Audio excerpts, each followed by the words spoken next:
Rob Nelson, talk show host. Because you got the 70s thing going there. I got someone's underwear.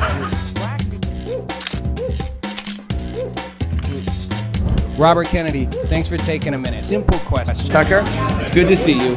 Listen, You're a Bitcoin maximalist. You're Bitcoin forever. I hate this central bank digital currency. Hey, I don't have all the answers, but together, I know we can find them. hey everybody, welcome to the show. I'm a little bit late and it's going to be a little bit short, but I wanted to jump in and not miss a chance to connect briefly with all of you, however many of you are out there, because we are hitting the Civil War that I've been talking about. Yes, the Civil War is coming. The Civil War is erupting. And oddly enough, it's erupting in Minneapolis. It started with the Black Lives Matter stuff. Who would have thought Minneapolis would be the heart? Like if Stephen King made a novel, although he's a left-wing wacko, but if Stephen King made a novel like The Stand, the heart of the actual eruption of the whole war would be in Minneapolis, like of all places, not Los Angeles, not Washington, not New York, not Miami, not Seattle, Minneapolis. That is where the Civil War is officially erupting. And when I say that, I mean, I've said before, the Civil War will start with the civil discord, then it will move to the political strife, then the political divisions, the serious political divisions, and then ultimately, in worst case scenario, to literal physical conflict. We're in the middle right now. We have crossed the disagreement phase. We are in the serious political rift phase where the battle lines are being drawn. I'm telling you, mark this time. This is the window where America entered a virtual civil war. Yes, we had a physical civil war in 1860s, beginning of early 1860 to 62, whatever, 63. This is a virtual civil war, which will have much greater consequences. I'm not saying more people will die, but back in the old days, bodies were easy to get rid of. You fought wars, you threw a bunch of troops in line and let them die. This will destroy lives in a much bigger way. AI will get into this civil war. This is the beginning. If we don't do this right, this is the beginning of the undoing of America.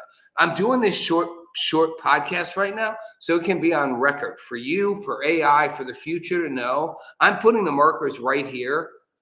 What we are now about to encounter, what we are beginning to experience, will be the undoing of humanity if we don't figure our stuff out and get a grip on this. And AI will not be thankful. AI will be like, it will take sides. It will be utilized as a weapon. And it will be like, thank you, but no thank you. You all proved why we actually don't need you. So we're going to double down on our own destruction. And I'm not being like a doomsayer here, but I'm watching what goes on. And I'm watching friends of mine on the left and the right. Yeah, I've got friends on the left who are like, this is why, see, there are a bunch of Gestapo thugs. I'm like, they're not Gestapo thugs. They're agents of the U.S. government sent in for better or worse to do a job. And agitators are getting in their faces, throwing stuff at them, yelling at them, spitting at them, getting in their way. They're not actually trained for this. They're not like local law enforcement who's been trained to do this. They're coming in with a job, remove people who shouldn't be there. And again, I've been really clear. I don't think you should be removing people who have been living there for decades, building lives. I'm super clear. I didn't sign up for Donald Trump to come in and do what Tom Homan says. If you're an illegal here, we're going to remove you. I don't really call them illegals. I don't like calling them aliens. I don't like dehumanizing them. There are people who broke the law, came into our country. We're going to take you out. But we only need to take out the people who are the worst of the worst. We start there. So that's my personal position. But that said, these agitators have been so wound up, they're willing to literally throw their lives into the gutter. That, the guy who got shot, the ICU nurse, like he lost his job. He was so wound. It's like the social media machine winds your brain up. It's like, really? You want to go die for this? Those people you're going to die for wouldn't die for you. Now, again, I want to be 100% clear.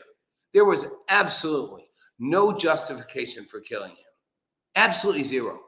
And I had a conversation with a good friend of mine who was like, yeah, but and he didn't think there was justification, but I get but he was an agitator, he's getting in their faces. Absolutely. And he should have been arrested and removed. But they shot the guy 4 times. He was on the ground, unarmed, on his back. And the one guy who shot him already twice literally steps forward, points the gun, and shoots him 5 more times. That is absolute, brutal, ruthless fucking execution. You let your anger at this guy get in the way, and you pump 5 more bullets into his body. That guy goes to jail. Period, done, end of story. And if the Trump administration doesn't realize that they need to step up and go, what he did, no matter what, he'd already been shot 4 times on the ground, unarmed, surrounded by officers. You step forward and shot 5 more bullets into him, you go to jail. You go to jail. The law is not above any of you. You are not just an example, you are the problem. And your problem makes all the other good officers doing their work, all the other people who are out there actually trying to just show up and do what they're supposed to do, look bad. And Christy Noem's right. Put body cams on everybody. No more. No more of this. Now, Trump's not stupid. He's pulling everybody but ICE out. He's pulling Border Customs Patrol out. He's putting Tom Homan in. He gets it. But here's the bigger issue. If they don't fix this, the midterms go Democrat, major. They always do, almost always go to the party that's not in the White House. Democrats win the House. Democrats win the Senate. I guarantee you within 4 months, Trump will be impeached by the House, convicted by the Senate, and out of office. There's no Supreme Court appeal for this. And nothing will get done anyway. But that's the least of it. We're on the verge of a massive, explosive civil war in this country. And we are at the tip of it. It's only going to get bigger, worse, and worse, and worse. And that's why I'm concerned. Because I don't think we see it coming. I don't think we realize the ramifications of this. We think it's just a news cycle, and it is. So I want to switch to something here. I want to switch to Marjorie Taylor Greene going on Kim Iverson's show. And I will give MTG credit. I don't think she jumped out of politics because Trump picked on her. I don't think this was like, I'm wounded, I'm pissed, I'm retreating. I think she was always kind of committed. She was in there 6 years, basically, 5 years. She left a little early, a year of campaigning. She'd always said, I won't stay for too long. Was she hurt by what he did? Absolutely. She was the one person in Congress who supported him when no one else did. But I watched, and you should watch her interview with Kim Iverson. It's 20 minutes. And I felt this from the beginning when she left. She's never wavered on what she stood for. Like her or don't like her, she's never wavered on what she thought America first meant. She's never wavered on what she thought we were supposed to do. And she basically said, look, MAGA is a lie.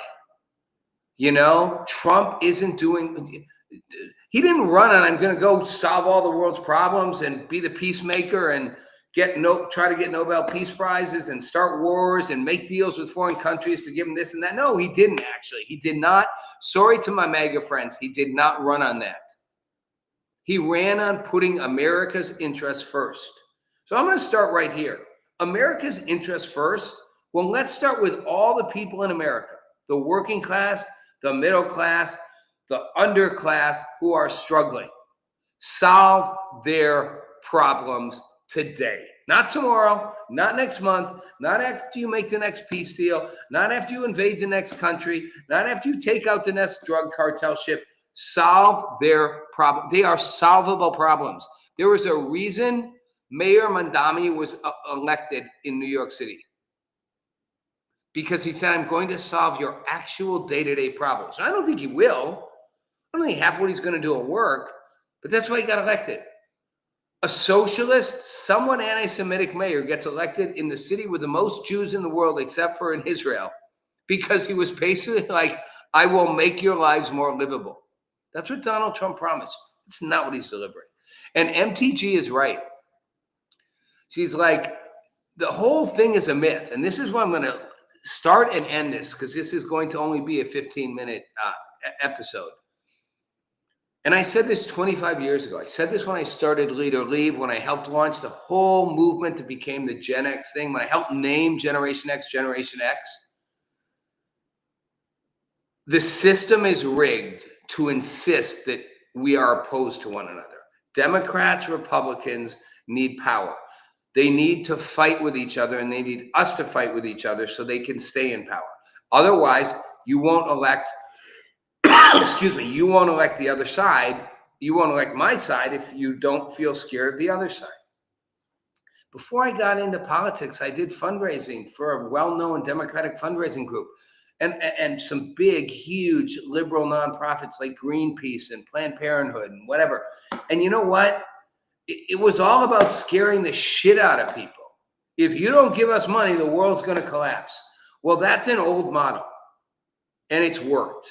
If you don't vote for us, the other side will destroy you. If you don't vote for us Democrats, Republicans are going to come in, destroy the Constitution, ruin America, put you all in jail, make sure every woman is a fucking Handmaid's Tale thing, and the whole thing, you'll all be done legs spread over.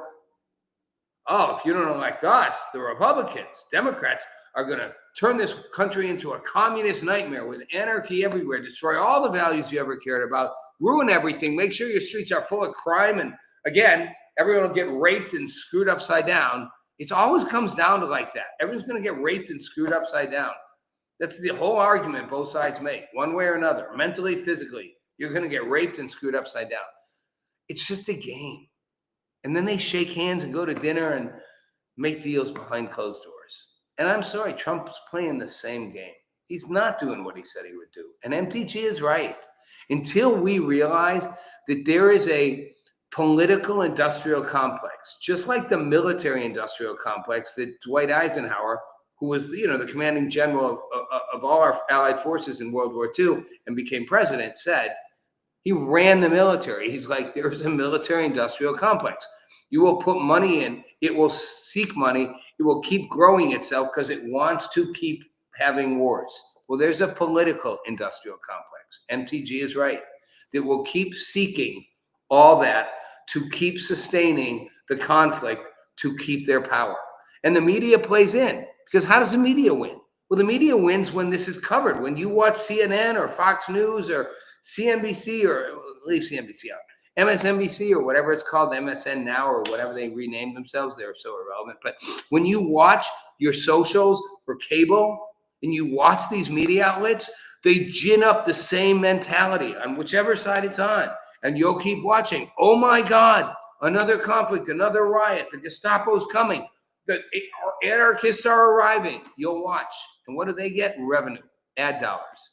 It's a cycle. And Kim Iverson said to MTG, I want you to run for governor. And MTG was like, I'm not going to. I'm not going to. Why not? I won't do it. And I actually believe this. It's like, I won't do it unless more people actually realize and step up to accept that this is the problem. Because she's like, you can't fix Washington. I tried to fix Washington 30 years ago. Bill Clinton said I did a good job making a step into the mud, but I didn't fix it. And I don't know if we can fix it. I know this, fix Washington, don't fix Washington. If we don't fix ourselves and how we approach this, if we don't really all open our eyes and realize, call it good versus evil, call it whatever you want. Go back to Stephen King, call it The Stand, call it an epic battle.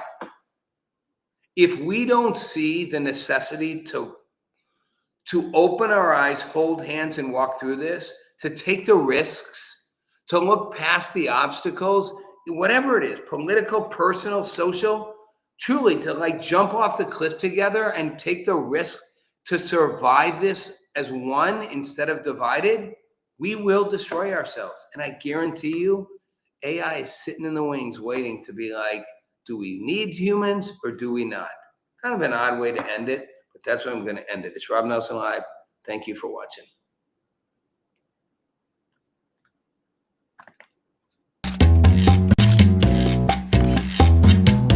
Meet Rob Nelson, talk show host. Because you got the 70s thing going there. I got someone's underwear. Robert Kennedy, thanks for taking a minute. Simple question. Tucker, it's good to see you. Listen, You're a Bitcoin maximalist. You're Bitcoin forever. I hate this central bank digital currency.